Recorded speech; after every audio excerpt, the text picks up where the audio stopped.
हाँ फ्रेंड्स, तो 2019 का मॉडल सेट के क्वेश्चन पेपर हम लोग देखेंगे। आप क्वेश्चन नंबर फर्स्ट क्या है, चुंबकीय क्षेत्र और जो है चुंबकीय घूर्णन के बीच में जो ये फार्मूला पूछा गया है, बहुत ही इंपॉर्टेंट है। चलिए हम लोग इसे अब देख लेते हैं। बहुत ही इंपॉर्टेंट है और इसी तरह के सवाल आपसे पूछता है। तो चलिए हम लोग अब बात कर लेते हैं।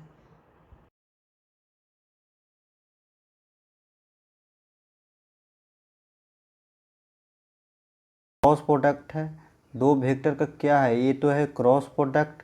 क्रॉस प्रोडक्ट है तो दो वेक्टर का क्रॉस प्रोडक्ट इस रूप में दे दिया है तो ठीक है, नहीं तो एम बी साइन थीटा के रूप में भी दे सकता है। तो इस सवाल का जो आंसर है ए इज करेक्ट आंसर होगा। ए इज करेक्ट आंसर होगा। अगेन देख लिया जाए, अगेन क्या है, अनुचुंबकीय पदार्थ की प्रकृति क्या होती है। अनुचुंबकीय पदार्थ की प्रकृति क्या होती है, एक में दिया है स्थिर होती है, शून्य होती है, अनंत होती है। तो इस सवाल का answer D is correct answer होगा। चुंबकीय क्षेत्र पर निर्भर करता है, ठीक है। अनुचुंबकीय पदार्थ की जो प्रकृति है चुंबकीय क्षेत्र पर निर्भर करती है। आवेश का पृष्ठीय घनत्व का मात्रक क्या है, देखिए बहुत इंपॉर्टेंट है। इस सवाल का 2-3 बार ही हम बनाए हैं, ठीक है। ये आवेश का पृष्ठीय घनत्व सरफेस चार्ज डेंसिटी, मान लिया जाए कोई एक पृष्ठ कंसीडर कर लेते हैं और इस पृष्ठ में एक या एक से अधिक चार्ज यदि प्रेजेंट है, प्लस चार्ज प्लस पार चार्ज प्लस चार्ज, ठीक है, प्रेजेंट है, तो मान लिया जाए कि इस पृष्ठ का क्षेत्रफल जो है, एरिया जो है ए है और इसमें जो आवेश क्यू है। तो आवेश का पृष्ठीय घनत्व को हम लोग सिग्मा से डिनोट करते हैं। Sigma equal to Q upon में ए होता है, ठीक है। तो चार्ज पर यूनिट एरिया यानी यूनिट क्षेत्रफल में जितना आवेश प्रेजेंट होगा उसी को आवेश का पृष्ठीय घनत्व बोलेंगे। लेकिन ये पूछा है मात्रक, तो क्यू क्या है, तो आवेश है, तो क्यू का मात्रक कूलाम हो गया। और एरिया को किससे डिनोट करते हैं, तो मीटर स्क्वायर से, तो कूलाम प्रति मीटर स्क्वायर, जो ऑप्शन होगा वो आंसर होगा। तो इस सवाल का answer A is correct answer. Again सवाल देखते हैं, एन अपवर्तनांक तथा ए प्रिज्म का कोण है। देखिए ये जो टॉपिक है ना, ये प्रूव करने के लिए भी पूछता है, VVI है। तो इस सवाल का आंसर जो होगा, न्यूनतम विचलन पूछ रहा है। न्यूनतम विचलन के लिए म्यू प्लस 1 इंटू में ए होता है। ए क्या है, तो प्रिज्म का कोण है। तो इस सवाल का आंसर जो होगा सी इज करेक्ट आंसर होगा। अगेन देख लिया जाए, अगेन क्या, जितने समय में किसी रेडियो एक्टिव पदार्थ की राशि अपने प्रारंभिक परिमाण के आधी हो जाती है वो उसे क्या कहते हैं, तो उसे जो है अर्ध आयुकाल, हाफ लाइफ पीरियड कहलाती है। अर्ध आयु, चाहे तो इसे हम काल भी लिख सकते हैं, अर्ध आयुकाल, हाफ लाइफ पीरियड, इसको T1/2 से भी डिनोट करते हैं, ठीक है। तो ये सवाल का answer B is correct answer. Again देखिए, कह रहा है कि किसका अपवर्तनांक सबसे अधिक होगा, निम्नलिखित माध्यम में किसका अपवर्तनांक जो है सबसे अधिक होगा। तो अपवर्तनांक का वैल्यू जो है हीरा का सबसे अधिक होगा। बता दें अपवर्तनांक को हम म्यू या एन से डिनोट करते हैं।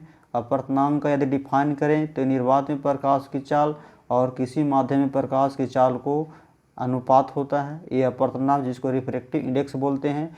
देखिए यहाँ पर हमने बता दिया है, वैक्यूम के लिए रिफ्रैक्टिव इंडेक्स 1 होता है, हीलियम के लिए इतना होता है, वाटर के लिए 1.3 होता है, ठीक है, शुगर सॉल्यूशन के लिए 1.33 होता है और डायमंड के लिए 2.4 होता है। अच्छा, यहाँ पर बता दें, जिस माध्यम का अपवर्तनांक जितना ही अधिक होगा वह उतना ही डेंसर मीडियम का काम करेगा, डेंसर मीडियम का काम करेगा।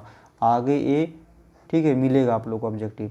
इसमें अगेन 7 नंबर देख लीजिए, 10 माइक्रोफराइड और प्लस है और -10 माइक्रोफराइड है, दो बिंदुओं के बीच दिया गया है और परस्पर डिस्टेंस कितना है, तो दो चार्ज है, Q1 है और Q2 दो चार्ज है। इन दोनों चार्ज के बीच का डिस्टेंस 40 सेंटीमीटर।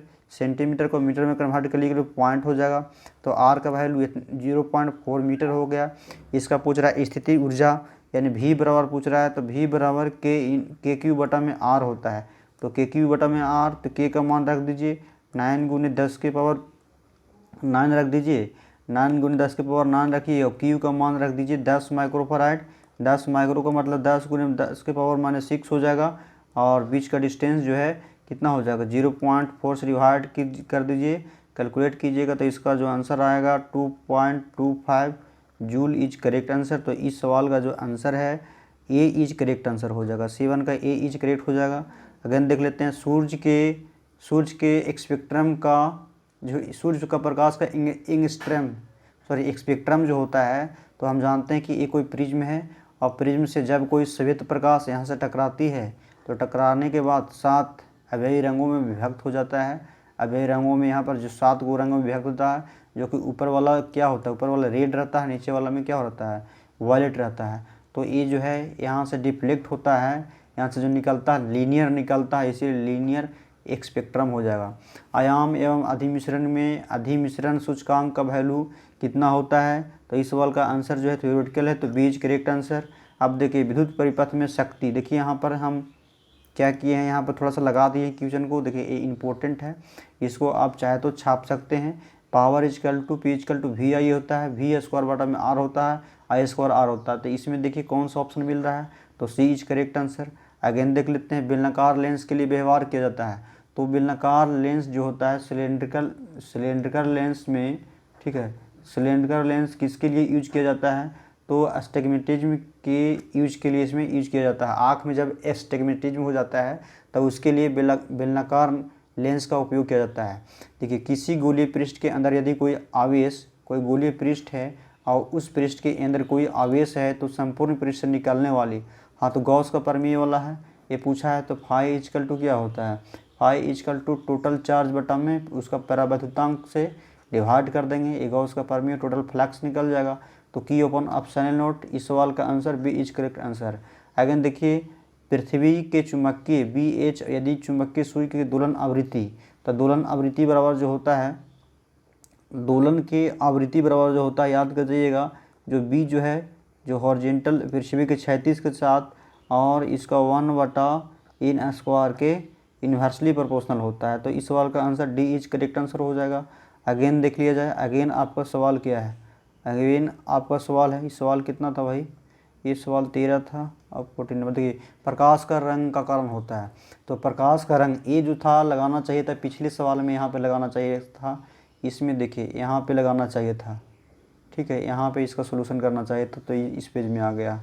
तो चलिए अगेन हम लोग देख लेंगे इस सवाल का 15 नंबर सवाल देख लिया जाए कि प्रकाश के रंग के कारण, प्रकाश में जो रंग होता है किसके कारण होता है, तो याद रहे प्रकाश का रंग जो होता है फ्रीक्वेंसी के कारण होता है, यानी फ्रीक्वेंसी बोले तो प्रकाश में रंग जो होता है ये आवृत्ति के कारण होता है। इस सवाल का आंसर है, ठीक है। किसी बिंदुवत स्रोत से, काम मान लीजिए कोई बिंदुवत स्रोत है, इससे परिमित माने इससे दूर कोई, ठीक है, ऐसे ऐसे वेव निकलता है और सभी वेव को मिला करके एक हम लाइन खींच देंगे, तो ये ऐसा बेलनाकार यानी गोलाकार तरंगाग्र का निर्माण होगा, ठीक है। यदि ट्यूबलाइट बोलता है, ये ट्यूबलाइट है, तो ट्यूबलाइट से ऐसे खींचेंगे तो ये बेलनाकार तरंगाग्र का निर्माण होगा। तो इस सवाल का answer A is correct answer. अब देखिए 17 का सवाल जो है बहुत इंपॉर्टेंट है, ये अक्सर पूछता है। थोड़ा सा हम यहाँ पे इसका ले लेते हैं हिंट के तौर पर, यहाँ पर देख लीजिए, हम विस्तार पूर्वक बता देते हैं। 60 वाट, देखिए 60 वाट और 40 वाट के दो बल्ब को, ठीक है, श्रेणी क्रम में जोड़ा गया है। किसमें जोड़ा गया भाई, श्रेणी क्रम में जोड़ा जाता है, तो इसका समतुल्य इक्विवेलेंट पावर पूछ रहा है।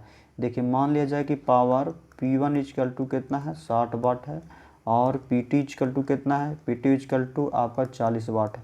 यदि इसमें नंबर 1 में 2 टाइप का पूछता है, यदि सीरीज में पूछे तो क्या करना है, सीरीज में पूछे तो कुछ नहीं करना है, दोनों को गुना कर दीजिए, P1 इंटू P2 और यहाँ से P1 प्लस P2 से डिवाइड कर दीजिए। किसके लिए भाई, तो ये आपका सीरीज के लिए है। और यदि पैरेलल वाला पूछे, पेन का कलर चेंज कर लेते हैं, यदि पैरेलल वाला पूछे तो क्या करना है, P इक्विवेलेंट बराबर है, ये P इक्विवेलेंट बराबर है, तो P इक्विवेलेंट बराबर पैरेलल वाला में पूछे तो P1 plus P2 direct add कर देना है। तो ये हो गया पैरेलल वाला, ठीक है, ये हो गया पैरेलल और ये हो गया सीरीज। तो सीरीज में P1 और P2 का वैल्यू कितना दिया हुआ है, एक 60 दिया है, एक 40 दिया है, तो 60 गुने क्या कर लेंगे 40 और बटा में दोनों को जोड़ देंगे, ये होगा 1 0 से 1 0 यहाँ डिवाइड हो जाएगा, तो 6 चौको 24, ये 24 वाट इज करेक्ट आंसर। किसके लिए है, तो सीरीज के लिए है, तो किसमें बोल रहा है, श्रेणी क्रम में, 24 वाट इज करेक्ट आंसर। और यदि पैरेलल पूछता तो डायरेक्ट क्या करते, ऐड कर देते। ये बहुत इंपॉर्टेंट था, इसको चाहे तो स्क्रीनशॉट ले लीजिएगा। अगेन देखिए, अगेन क्या है, यदि किसी ऊंचाई ट्रांसफार्मर में प्राथमिक का मतलब N1 मान लीजिए और द्वितीयक यानी सेकेंडरी का मतलब मान लीजिए N2, में N1 N2 लपेटों की संख्या है। देखिए क्या पूछ रहा है, ऊंचाई। ऊंचाई ट्रांसफार्मर जो होता है, जिसको मतलब इसका मतलब क्या है, ऊंचाई ट्रांसफार्मर बोले तो स्टेप अप। स्टेप अप में क्या होता है, देखिए मुख्यतः जो ट्रांसफार्मर होते हैं 2 प्रकार के होते हैं। उसमें देखिए फर्स्ट टाइप यहाँ पर हम यहाँ पर लगा दिए हैं पिक, ठीक है, बहुत थोड़ा सा मेहनत लगा है, तो प्लीज़ वीडियो को लाइक शेयर एंड सब्सक्राइब भी कर दीजिएगा। देखिए ये जो है इसमें पहले आप देखिए इसमें जो टर्न की संख्या जो है कम है। देखिएगा यहाँ पर लिपेटा की संख्या जो है, टर्न की संख्या इसमें कम है और इसमें जो टर्न है की संख्या इसमें ज़्यादा है। यदि इसे N1 बोले और यदि इसे N2 बोलो तो देखिए इसमें स्टेप अप में ऊंचाई ट्रांसफार्मर में ये प्राइमरी वाला में कम रहता है और सेकेंडरी वाला में ज़्यादा, लेकिन स्टेप डाउन रहेगा। स्टेप डाउन बोलेगा, स्टेप डाउन बोले तो इसको बोलते हैं अपचाई, अपचाई। तो लेकिन पूछ रहा है क्या, ऊंचाई के लिए पूछ रहा है। ऊंचाई का मतलब स्टेप अप। देखिए सेकेंडरी वाला में ज़्यादा है, प्राइमरी वाला में कम है, तो यहाँ पर N2 ग्रेटर देन क्या हो जाएगा, N1। यहाँ से फिगर के माध्यम से भी आप लोग देख सकते हैं। तो इस सवाल का answer B is correct answer हो जाएगा। देखिए ताप बढ़ने पर अर्धचालक की विशिष्ट प्रतिरोध बहुत इंपॉर्टेंट है, इसको याद कर जाइएगा। VVI है, जब ताप बढ़ाएंगे तो कोई सेमीकंडक्टर का जो क्या होता है प्रतिरोध का मान घट जाती है। देखिए अगेन देखिए वैद्युत विभव की निरक्षीय स्थिति में वैद्युत विभव का मान, देखिए यहाँ थोड़ा सा फिगर हम दर्शा दिए हैं। वैद्युत विभव क्या होता है, जो माइनस चार्ज प्लस चार्ज, अभी दोनों विभव के बीच का डिस्टेंस हमने 2 माना। जब 2 डिस्टेंस मान रहे हैं तो क्या होगा, यहाँ से A हो जाएगा और यहाँ से A हो जाएगा, और A वाला दूरी निकालिएगा तो √A² और प्लस में R²। यहाँ पे P पे कोई पॉइंट है और यहाँ से इसका डिस्टेंस R है। अब देखिए तो यहाँ पर माइनस आवेश के कारण वैद्युत विभव कितना होगा, तो KQ बटा में R², माइनस है तो माइनस में, और यहाँ से जोड़ेंगे KQ बटा में R² नहीं R, तो दोनों ऐड कीजिएगा तो ओवरऑल इसका वैल्यू तो सेम ही है, डिस्टेंस सेम है, तो कैंसिल हो जाएगा, तो वैल्यू कितना हो जाएगा, 0 हो जाएगा। तो इस सवाल का answer 0 is correct answer. Again देख लिया जाए, अगेन क्या है, LR परिपथ की शक्ति गुणांक। याद रहे एल का मतलब इंडक्टर होता है, यहाँ पर देखिए फिगर में, और कुंडली जिसको बोलते हैं, यहाँ पर कुंडली लगाया है, इंडक्टर ऐसे, ठीक है। आर का मतलब ओमी प्रतिरोध, इसको VR लिखा है, और यहाँ VL लिखा गया है, VL लिखा है, और इसमें स्विच लगाया है, ये बैटरी से कनेक्ट कर दिया है, इसमें धारा प्रवाहित होगा I, और इन दोनों का काम क्या है कि धारा के मार्ग में विरोध करना। तो शक्ति गुणांक को हम सबसे पहले cos फाई से जोड़ करते हैं, और cos phi equal to Z upon होता है, सॉरी R अपॉन Z होता है। cos phi equal to, cos phi पूछ रहा है तो cos phi equal to R upon में Z होता है। Z क्या है, तो Z प्रतिबाधा है, इसको आप याद कर लीजिएगा। तो R है तो R ऊपर रहने दीजिए, और Z देखिए क्या पूछ रहा है, LR, तो LR के लिए R² प्लस में ω² इंटू L² हो जाएगा। तो इस सवाल का answer B is correct answer. अब बात रहा कि सर ऐसे डेट क्यों लिख दिए, देखिए एक और पॉइंट हम बताते हैं। देखिए Z बराबर जो होता है, याद कर जाइएगा, Z को बोलता है प्रतिबाधा, Z बराबर होता है इम्पीडेंस, R² प्लस में XL माइनस XC का होल स्क्वायर। ये तीनों के लिए है, R, XL और C के लिए है। अब ज़रा बताइए इसमें क्या है, LR के लिए पूछ रहा है, LR के लिए पूछ रहा है, L और R के लिए पूछ रहा है, तो ये वाला टर्म क्या हो जाएगा, 0 हो जाएगा। तो क्या बचेगा, आपका बचेगा R² प्लस में XL का होल स्क्वायर। याद रहे XL इक्वल टू होता है omega into L, omega into L. अब इसका स्क्वायर करेंगे तो ये दोनों टर्म का क्या करना पड़ेगा, स्क्वायर करना पड़ेगा। तो इसके जगह पर रख दीजिए, तो आपका रखना पड़ेगा तो ए ω² L²। देखिए यहाँ पे यही तो लिखे हैं। तो चलिए आप लोग को डिटेल्स भी बता दिए। अगेन देखिए एक उत्तल लेंस को पानी में डुबाया जाता है, तो ये तो बहुत पुराना सवाल है, तो उत्तल लेंस की जैसा ही व्यवहार करता है। अगेन देखिए विद्युत चुम्बकीय तरंग की संचरण की दिशा, देखिए ये जो है इलेक्ट्रोमैग्नेटिक वेव, जिसको विद्युत चुम्बकीय तरंग हम यहाँ पर दर्शा दिए हैं। और देखिए ये जो है इलेक्ट्रिक फील्ड ए ई है, और यहाँ पर मैग्नेटिक फील्ड, ठीक है, AB है। इसका संचरण की दिशा इस ओर होती है। अब यदि इसे दर्शाएंगे तो E जो है vector E cross vector B के समांतर होती है। ये बहुत इंपॉर्टेंट है, ये ऑब्जेक्टिव पूछता है इस चैप्टर से, एक ही ऐसा ही ऑब्जेक्टिव बनता है। विद्युत चुम्बकीय तरंग के संचरण की दिशा E क्रॉस B के समांतर होती है। अच्छा, अमीटर का प्रतिरोध क्या होता है, लिखा हुआ है अमीटर का प्रतिरोध क्या होता है। तो अमीटर देखिए यहाँ ए लिखा हुआ है, तो अमीटर का प्रतिरोध 0 के बराबर होती है। चलिए अब थोड़ा सा इन सवाल बचा है, ज़्यादा नहीं बचा है। समान संयोजन के लिए खगोलीय दूरदर्शक की आवर्धन क्षमता क्या होता है। ये देखिए एस्ट्रोनॉमिकल टेलीस्कोप है, इसका आवर्धन क्षमता एम बराबर, देखिए इसमें लिखा हुआ है एम बराबर, यहाँ जो है ऑब्जेक्ट देखने वाला है, यहाँ आई देखने वाला है, और एम बराबर एफ ओ बटा में एफ ही होता है, एफ ओ बटा एफ ही। तो इस सवाल का आंसर जो होगा माइनस एफ ओ बटा एफ ही होगा। तो इस सवाल का जो answer A is correct answer. Again देखिए डायनेमो किसके सिद्धांत पे कार्य करता है। डायनेमो बता दे, डायनेमो ठीक है, डायनेमो या एसी जनरेटर यही है। इसमें देखिए नॉर्थ पोल, इसमें जो 2 चुंबक क्षेत्र लगा रहता है, और इसके बीच में जो आर्मेचर लगा रहता है, इसके बीच में जो है ये आपका आर्मेचर है, और आर्मेचर में ऐसा ठीक है कॉइल लगा रहता है। अब देखिए इसका घूर्णन जो होता है क्लॉकवाइज घूमता है, और इसमें 2 बूश लगा रहता है, ठीक है। तो इतना नहीं जानना है डिटेल्स में। ये पूछ रहा है कि डायनेमो के कार्य सिद्धांत क्या है। तो डायनेमो जो है विद्युत चुम्बकीय प्रेरण के सिद्धांत पर, ठीक है, इलेक्ट्रोमैग्नेटिक, ठीक है, इंडक्शन के सिद्धांत पे कार्य करते हैं, याद कर जाइएगा। विद्युत चुम्बकीय प्रेरण के सिद्धांत पे कार्य करती है। अगेन देखिए 2 लेंस की क्षमता क्या है। 2 लेंस की क्षमता जो है ये पावर दिया हुआ है, मान लिया जाए कि P1 इक्वल टू दिया हुआ है -15 डायोप्टर, और यहाँ से P2 इक्वल टू दिया हुआ है +5 डायोप्टर।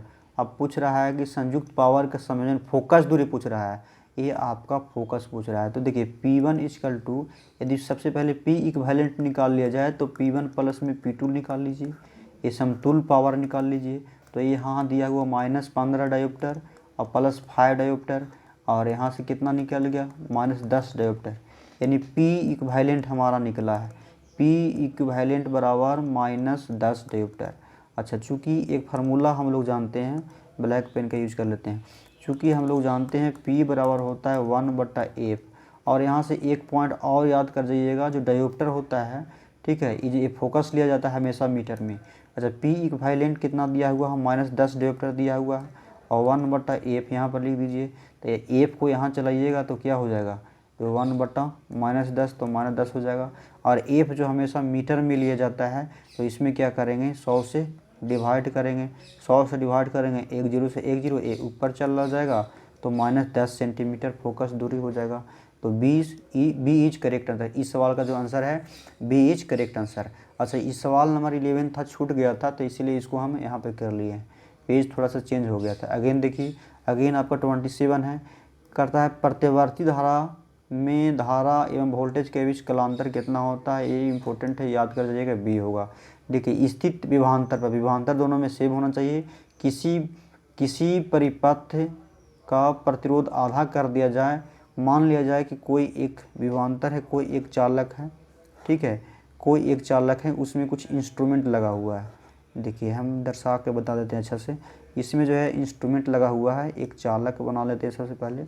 देखिए यहाँ पर जो है एक चालक है, इसका जो प्रतिरोध का मान है, इसका जो प्रतिरोध का मान पहले से कितना है, आर है। तो पहले से आर है, तो इसमें जो हीट का जो वैल्यू होगा स्टार्टिंग में I² होगा। अब इसी प्रतिरोध को, यदि ये प्रतिरोध को क्या कर दिया है, आधा कर दिया है, ये प्रतिरोध को आधा कर दिया है, पहले से आर था, अब कितना हो गया, R/2 हो गया।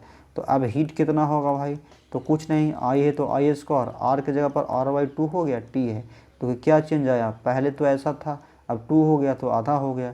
तो इस सवाल का answer A is correct answer. Again देखिए, अगेन है प्रत्यावर्ती धारा के वर्गमूल, माध्य मान और शिखर मान का अनुपात, बहुत इंपॉर्टेंट है। इस फार्मूला को आप चाहे तो याद कर सकते हैं। देखिए सबसे पहले बात रहे प्रत्यावर्ती धारा क्या होता है, वैसा धारा जिसका मैग्नीट्यूड और डायरेक्शन समय के साथ चेंज होता है। यदि इसके समीकरण की बात करें तो I बराबर I0 sin ओमेगा टी होती है, ये आपका समीकरण होता है। इसका रिलेशन पूछा IRMS, तो IRMS धारा का वर्गमूल माध्यमान IRMS बराबर I0 बटा में रूट। I0 क्या है, तो धारा का शिखर मान है, I0 क्या है, धारा का शिखर मान। तो आपसे ये पूछा है IRMS और I0 का अनुपात, तो ये आपका तो मेन फार्मूला है। देखिए चाहे तो यहाँ पे देख सकते हैं, तो यहाँ IRMS बटा में I0 का अनुपात बराबर कितना हो जाएगा, 1/√2 तो बचेगा, इधर चलाएगा तो 1/√2। अब यदि आपसे पूछे कि आई नोट बटा आई आर एम एस बराबर कितना होगा, तो क्या हो जाएगा, ऊपर नीचे किए हैं, इसको ऊपर इसको नीचे किए हैं, तो क्या हो जाएगा √2। तो ये दोनों ऑब्जेक्टिव बहुत इंपॉर्टेंट है, ये चाहे तो आप याद कर सकते हैं। तो इस सवाल का आंसर क्या हो गया, इस सवाल का answer B is correct answer है। अब रिमेनिंग 4-5 सवाल अब बचे हैं। देखिए लैम्डा तरंग दैर्ध्य वाले फोटोन ऊर्जा कितना होगा, फोटोन की ऊर्जा कितना होगी।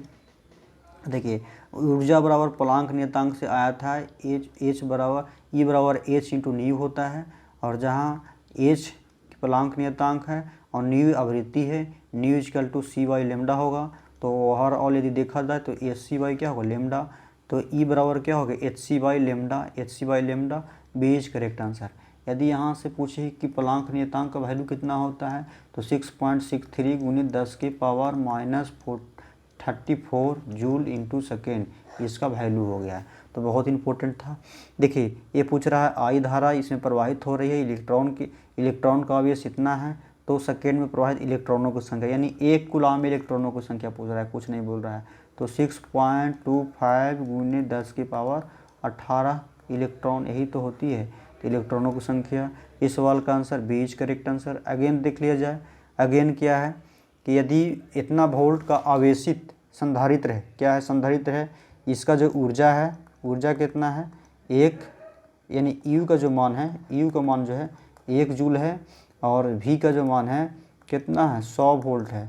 तो पूछ रहा है संधारित्र की धारिता सी बराबर, तो चूँकि यू इक्वल टू जानते हैं 1/2 c into v square, 1 c into v square. तो यहाँ से ई बराबर कितना दिया हुआ, यू का मान 1 दिया हुआ है, 1 दिया हुआ है, 1/2 है तो 1/2 को लिख दीजिए, और सी का तो वैल्यू पूछ रहा है, और वी का वैल्यू कितना है 100 × 100, इसका होल स्क्वायर हो जाएगा। अब देखिए यहाँ पर जो आपका कैलकुलेट करने के बाद कैलकुलेट कर लीजिएगा, यहाँ पर 2 यहाँ से इधर चला जाएगा 2, और ये आपका सी × 10 के पावर कितना हो जाएगा 4। तो यहाँ से कीजिएगा, ठीक है, यहाँ से यहाँ पे आ जाइए, तो ये आ जाएगा 2 × सी इंटू 10 के पावर 4 प्लस 4 है तो इधर -4 आ जाएगा, 2 × 10 के पावर -4 इक्वल टू सी। इतना फराइड जो होगा आपका आंसर होगा। इस सवाल का answer D is correct answer. Again देखिए पृथ्वी के चुंबकीय ध्रुव पर नमन कोण का मान जो होगा 90 डिग्री, बहुत फेमस सवाल है, 90 डिग्री होता है। अगेन आपका सवाल क्या है, नैन गेट का बूलियन व्यंजक, इसको थोड़ा सा अच्छा सा समझा देते हैं। और ये जो सवाल है इस वीडियो का लास्ट सवाल है, NAND gate NAND NAND gate, यहाँ से डी लिखा हुआ है तो सबसे पहले डी जैसा बना दीजिए, डी बना दिए और 2 इनपुट लगा दीजिए, और यहाँ पर एन है तो इसको मतलब समझिएगा नॉट, और यहाँ से 3 डिजिट बचा है तो इसको समझिएगा AND एंड। तो किसके मिलाकर बना है, तो नैन गेट जो है ये नैन गेट है, नॉट गेट और एंड गेट के मिलाकर बना है। तो यहाँ पर एक बना दीजिए 0 नथनी जिसको हम बोलते हैं, यहाँ पर y, यहाँ से a हो गया, यहाँ से b हो गया, तो इसका सिंबल ये हो गया। अच्छा एक्सप्रेशन लिखे बूलियन व्यंजक, तो इसका कुछ नहीं है, बूलियन व्यंजक नैंड पूछ रहा है तो इसको क्या कर दीजिए इंटू कर दीजिए और उसके ऊपर बार लगा दीजिए, तो ये नैंड गेट का। इसी तरीक़ा से देखिए यहाँ और गेट का हम लगा दिए हैं, और एंड गेट का देखिए यहाँ पे एंड गेट का है और ये आपका और गेट का है, चाहे तो आप स्क्रीनशॉट ले सकते हैं। तो चलिए आज का सेवा समाप्त। इस वीडियो के माध्यम से आप लोगों को जो भी कुछ सीखने को मिला तो प्लीज़ वीडियो को लाइक शेयर एंड सब्सक्राइब कर दीजिएगा। Thank you very much.